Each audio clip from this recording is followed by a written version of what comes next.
Alors bonjour, je vous propose d'enchaîner avec le terminal de coordination. Les parcours de santé sont actuellement au centre des réflexions, on va dire, dans l'organisation de la santé en général. Et donc le terminal de coordination qui a été développé par le GIP depuis plusieurs années maintenant permet de nombreuses fonctionnalités que je vais vous présenter. Il a été décliné sur différents types de structures, les plateformes d'appui, territoriales d'appui, qui sont toutes équipées avec le terminal en PACA actuellement, les filières AVC, PAS, les Maya, elles sont pratiquement toutes équipées aussi pour la gestion de cas actuellement, Prado et différents autres types de structures que vous découvrez. Il a été adapté aussi pour les demandes de télémédecine, les demandes de place, Karine vient de l'évoquer, il y a encore des réflexions aussi, enfin des développements en cours qui vont bientôt aboutir pour les demandes de place vers les différents types de structures qui proposent une coordination des parcours de santé et les interventions. Je vous précise que ces différents points sont présentés en atelier cet après-midi, le terminal de coordination, la télémédecine, les demandes de place et demandes d'intervention aussi. Donc on se connecte par le portail, c'est la même connexion que tout à l'heure, et via le menu outils régionaux, on va pouvoir accéder, lorsque l'on est une structure de coordination, à son propre terminal. Donc là on est bien dans la partie métier. Je suis un professionnel d'une structure de coordination de parcours de santé. Je vais commencer, lorsque je veux inscrire un patient, le parcours d'un patient dans le terminal, par rechercher si le patient existe déjà dans le terminal. Et on voit tout à fait le lien avec le serveur d'identité régionale qui a été évoqué tout à l'heure, puisqu'on va pouvoir avoir la visualisation des parcours du patient et savoir avoir accès à un historique dans la région par rapport à ses précédentes hospitalisations ou prises en charge en coordination. Donc là encore, il y a une sécurisation pour la création des patients. Une fois qu'on a créé le patient et qu'on est donc toujours un professionnel de structure, on a accès à une liste de patients pour lesquels on va organiser différentes actions. On va les voir ensuite après. La liste des patients est un moyen de gérer le travail, on va y revenir. On voit là un aspect important du terminal, c'est qu'il est adossé Aurore. Et donc on est dans la continuité des travaux qui ont été présentés précédemment, c'est-à-dire que je vais, à partir d'une identité de patient, adosser des professionnels ou des structures du parcours du patient. Professionnels de santé, d'établissement, de ville, mais aussi tout type de structure sanitaire, médico-sociale ou autre. Donc je vais aller chercher les professionnels dans l'Aurore et les lier au patient, signaler que le patient est suivi par tel type de professionnel ou telle structure. Et en faisant ça, je vais donner des droits d'accès au dossier à ces professionnels-là, on y reviendra après. L'autre intérêt aussi, puisqu'on est dans un cercle vertueux, c'est en même temps que j'associe les professionnels, s'ils ne sont pas déjà déclarés dans l'Aurore, j'ai la possibilité directement de signaler au GIP que ce professionnel n'est pas encore inscrit dans l'Aurore et donc de permettre son référencement dans l'Aurore.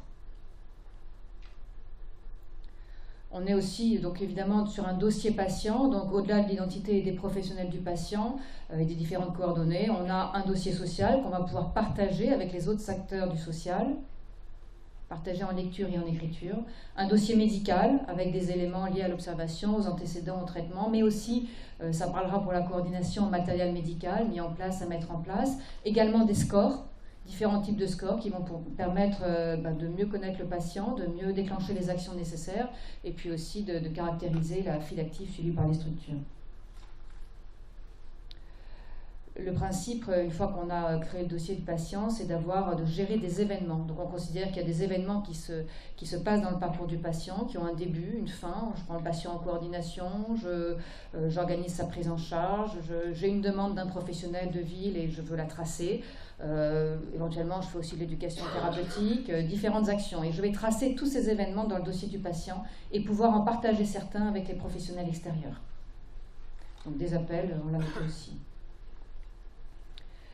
À partir des éléments que j'ai notés dans le dossier, je vais pouvoir, outre les partager, on y reviendra, je vais pouvoir aussi adresser des courriers aux professionnels extérieurs, actuellement par messagerie, enfin en impression, mais ce qui est en train d'être développé et qui est imminent, c'est le fait de pouvoir les envoyer par messagerie sécurisée, et on fait là encore le lien avec la solution et les travaux proposés précédemment. Donc là, je peux, comme destinataire, écrire à tous les professionnels que j'ai associés aux patients, mais aussi à d'autres professionnels qui ne sont pas les professionnels habituels, et joindre des documents types, des formulaires ou des éléments que j'ai notés, des fiches que j'ai notées dans le dossier. J'en garde aussi la trace, qui est tout à fait intéressant de savoir à qui on a écrit et quels ont été les éléments communiqués. Une partie importante du travail quand on est dans une structure de coordination, c'est de gérer un agenda, un planning d'actions et de pouvoir les programmer. Si je prends en charge un patient, je vais planifier des actions, que ce soit de le rappeler, que ce soit de l'accompagner quelque part si je suis une Maya, que ce soit de rappeler un professionnel pour compléter un dossier, de me tenir au courant de l'évolution du patient. Et donc, grâce à la fonction planning dans le terminal, directement liée à la traçabilité des événements, on va pouvoir planifier les événements à venir qui vont assurer un suivi optimal des patients.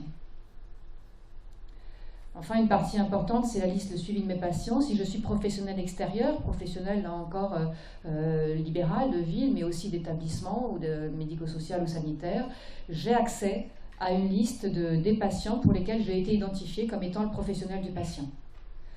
Donc c'est pareil, je me connecte sur le portail avec toujours une fois, avec le même identifiant, et là, je suis sur le côté, non pas le côté métier qu'on a vu, mais le côté professionnel extérieur. Sur le suivi de mes patients, j'ai accès à une liste de patients avec la structure qu'il prend en charge, ça peut être tout type de structure, et en cliquant, on voit peu, je pense, là, mais en cliquant sur Action, je vais accéder à des parties de dossier, en fonction de mes droits, en fonction de ma profession, en fonction du niveau d'identification et de lien avec le patient, je vais accéder aux parties de dossier qui sont partagées avec moi, fiche sociale, fiche médicale ou événement. Je vais pouvoir également là, prochainement, faire une demande de prise en charge dans le terminal de demande qu'on évoquait tout à l'heure. Je peux aussi compléter des documents. Si par exemple il y a un formulaire qui a été partagé entre la coordination et moi, médecin généraliste libéral, eh bien, je vais pouvoir compléter par exemple le plan personnalisé de santé, y apporter des informations complémentaires. Je vais pouvoir signaler aussi des événements. Attention, le patient a eu un problème, il a été hospitalisé, et informer les professionnels du patient et la structure de coordination qu'il est intervenu un événement dans le parcours de la personne. Un point important, si on pilote, là on est revenu dans la partie métier, coordination, quand on pilote une structure, c'est important d'avoir accès aux indicateurs de suivi, et là on a la possibilité d'y avoir accès en temps réel. Donc là je vous ai montré un des rapports qui sont possibles, mais il y en a beaucoup, là, on a beaucoup travaillé sur le sujet-là.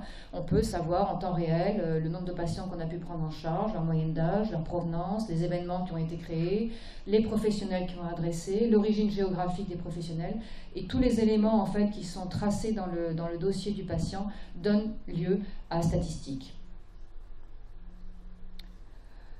En conclusion, on a développé près de 25 terminaux de coordination PACA et même un peu plus, et il y en a beaucoup qui sont en cours de développement.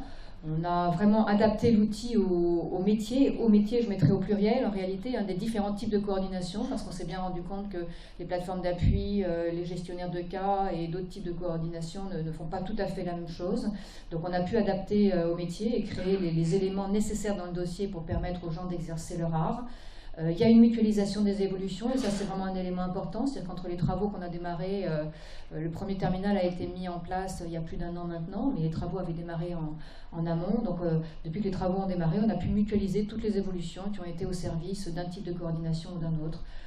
L'autre aspect, c'est que bien que nous mutualisions évidemment toutes ces évolutions, on personnalise tous les terminaux, chaque terminal a son nom, et chaque structure peut paramétrer les éléments qui lui paraissent nécessaires par rapport à ses spécificités locales. On est dans un accès en web service, et je pense que c'est un point fort du terminal, puisque ça permet un accès aux mobilités, au chevet du patient, en extérieur, en cabinet médical, on l'a vu. C'est facile, c'est sécurisé, il y a des sauvegardes, puisque évidemment toutes les données sont chez un hébergeur de données agréé. Donc on est vraiment sur un service adapté, me semble-t-il, au métier.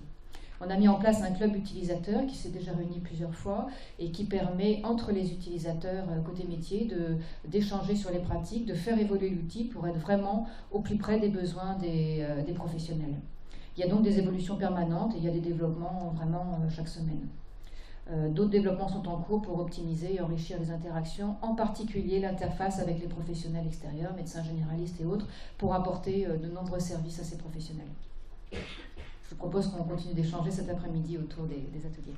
Merci.